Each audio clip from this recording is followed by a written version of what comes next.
pertahanan lini pertama terhadap patogen yang tidak bergantung pada antigen atau non-spesifik.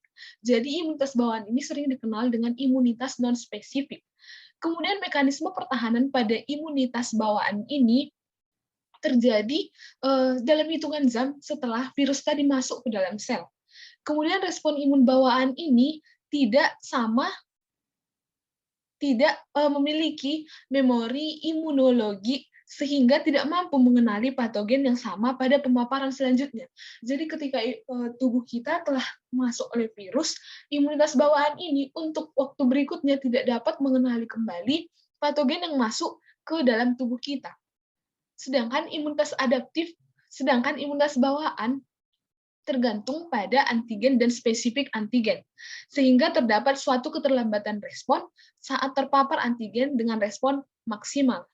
Jadi, ciri-ciri dari sistem imunitas adaptif adalah kapasitas memori mampu memberikan respon imun yang lebih cepat dan efisien pada pemaparan atau masuknya patogen pada antigen berikutnya.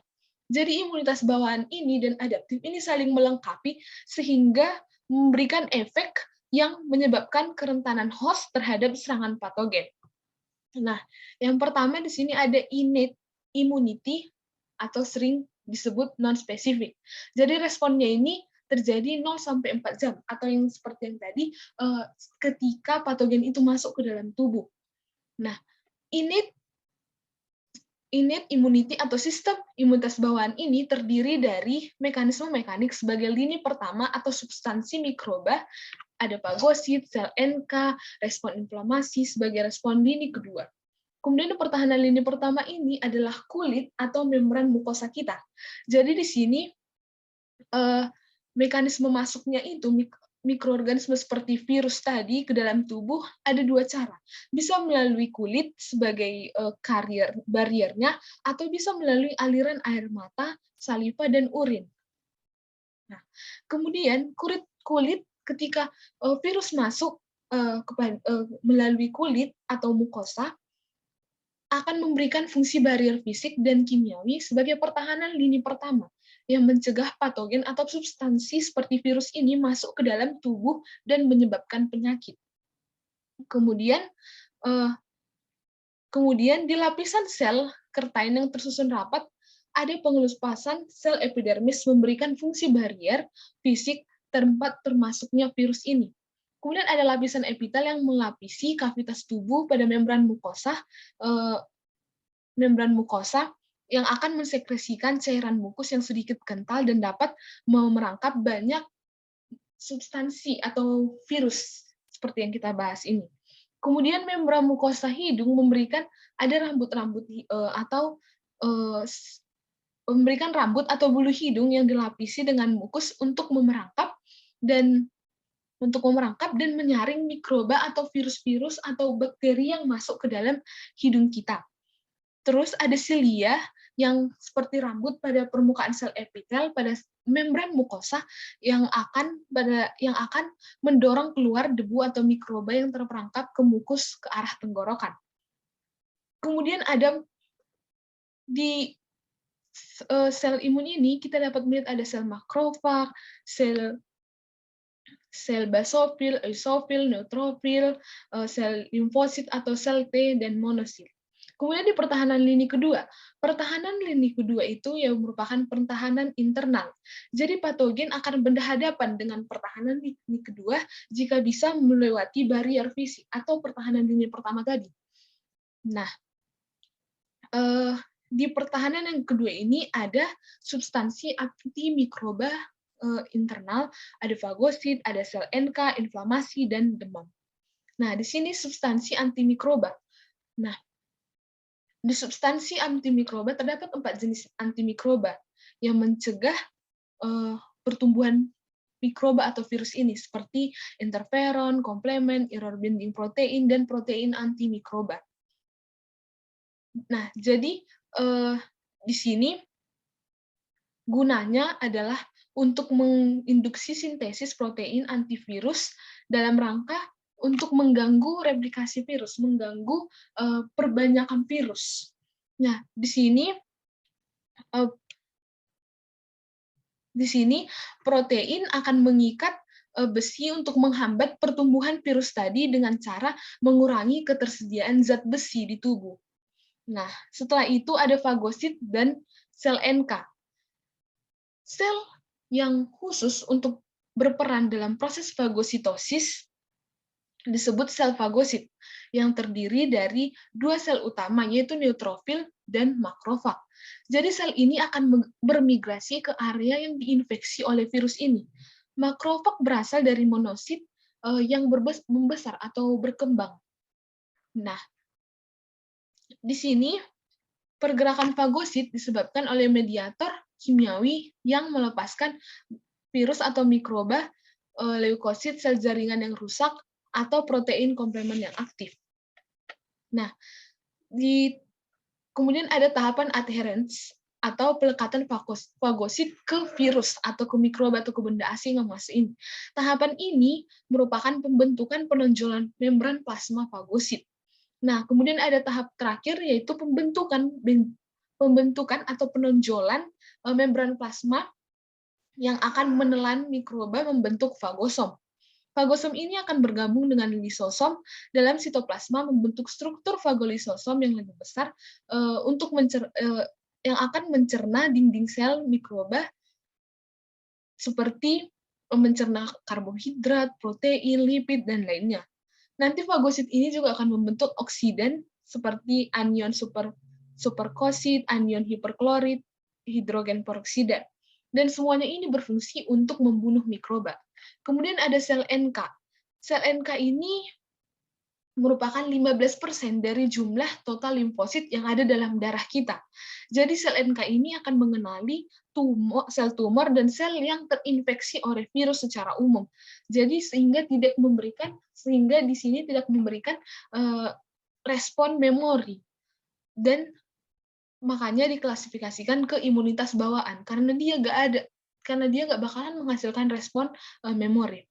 Nah, mekanisme sel NK ini membunuh virus ini dengan melepaskan granul yang mengandung substansi toksik seperti perforin dan granzin. Perforin ini nanti akan disekresikan ke dalam membran sehingga nanti cairan ekstra seluler mengalir ke dalam sel target dan membengkak atau sitolisis. Kemudian ada respon inflamasi. Nah, dalam respon inflamasi ini pasti akan melibatkan sel-sel atau substansi kimiawi yang dijelaskan sebelumnya dan memiliki kemiripan meskipun terdapat beberapa variasinya. Dan di respon inflamasi ini akan menggambarkan infeksi yang ditimbulkan atau dari virus atau jaringan yang rusak dengan adanya pelepasan mediator kimiawi. Nanti mediator kimiawi ini akan memberikan vasodilatasi kepada aliran darah yang membawa fagosit dan leukosit ke area infeksi, kemudian ada kemotaksis fagosit, kemudian meningkatnya permeabilitas dan membentuk fibrin. Dan di sini akan meningkatkan respon inflamasi dan menarik fagosit tambahan. Proses ini akan berlangsung selama proses memecahkan virus, atau proses ini terus berlanjut saat virus ini dihancurkan. Nanti fagosit akan membuang mikroorganisme atau jaringan yang rusak dan akan melakukan perbaikan. Kemudian yang kedua itu yaitu sistem imun adaptif. Jadi sistem imun adaptif ini seperti yang dijelaskan tadi, dia memiliki respon yang lama. Di sini sekitar 4-14 hari. Di sistem imunitas bawaan yang di sini tidak efektif untuk mengeliminasi agen infeksi yang akan dilanjutkan untuk pembentukan imunitas adaptif. Fungsi utama dari respon imun adaptif ini adalah untuk mengenal spesifik antigen non-self dan antigen self-nya untuk menghasilkan jalur efektor imunologik spesifik dan pembentukan memori imunologi. Jadi tadi pada innate immunity tidak ada respon memori, sehingga nanti ketika virus masuk lagi ke dalam tubuh, dia nggak akan kenal sama patogen atau virus tadi. Sedangkan di adaptif immunity ini, karena dia memiliki proses yang lama, nanti ketika ada lagi virus yang masuk, akan dikenalinya. Nah, sel yang terlibat pada sistem imun adaptif itu ada sel T yang akan diaktifkan melalui antigen presenting cell dan sel B. Ada dua tipe imunitas adaptif, yaitu imunitas seluler dan imunitas seluler. Dan sel T akan bertanggung jawab dalam pembentukan imunitas seluler dan sel B pada imunitas humoral. Yang pertama itu limfosit T dan limfosit B. Nanti semua sel darah, termasuk limfosit T, akan membentuk pre-T cell yang akan bermigrasi melalui darah ke timus, kemudian membelah dan diproses. Kemudian akan membentuk selnya akan membentuk pre-B cells yang akan mengalami pemrosesan di sumsum tulang belakang membentuk sel beta. Kemudian proses seleksinya dari pre-B sama pre-T cells tadi akan memberikan respon imun. Nah, di proses seleksi ini akan ada terjadi eliminasi atau supresi limfosit terhadap antigen sel sehingga mencegah rusaknya sel itu sendiri. Nah, di sel T dibentuk di timus selama periode sesaat sebelum lahir hingga beberapa bulan setelah lahir. Kemudian, selama pembentukan sel T akan mengalami transformasi membentuk sel TH, sel CD4, CD8, kemudian sel T memori, semua tipe sel akan meninggalkan timus dan bertransformasi dan disimpan di limfofit, limfonoid, limfa, sumsum tulang belakang, dan saluran lainnya. Kemudian ada antigen dan reseptor antigen. Ada dua karakteristik dari antigen, yaitu imogenisitas, kemampuan membangkitkan respon imun, baik dengan stimulasi produksi antibodi spesifik, polimerasi sel T, atau keduanya, dan reaktivitas. Kemudian, di sini antigen bisa meliputi seluruh atau bagian dari virus atau mikroba, bagian kecil tertentunya molekul antigen ini dapat mencetuskan respon imun yang disebut dengan epitop. Nah, antigen yang terhindar dari imunitas bawaan akan melewati 3 jalur untuk masuk ke jaringan limfatik. Kemudian ada reseptor sel T. Nah, di reseptor sel T ini terdiri dari komponen peptida protein MHC pada permukaan APC yang akan berikatan pada sel B beta membentuk heterodimer yang mengenali protein MHC dan fragmen antigen. Nah, di sini ikatan ini akan memfasilitasi ikatan MHC ke reseptor sel T dan membantu perkembangan limfosit. Nah, sistem imun bawaan dan sistem imun adaptif ini sangat berhubungan dan membentuk interaksi. Sistem imun adaptif, kelebihannya dia akan memiliki fleksibilitas dan memori imunologi, tetapi sangat bergantung pada elemen penyusun imunitas bawaan. Interaksi yang dibentuk dari imunitas bawaan dan imunitas adaptif ini akan membentuk pengenalan dan eliminasi patogen yang efisien, dan sebaliknya akan membentuk respon imunologi yang berbahaya, seperti ada yang kita kenal alergi, autoimun, dan rejeksi allografi lainnya.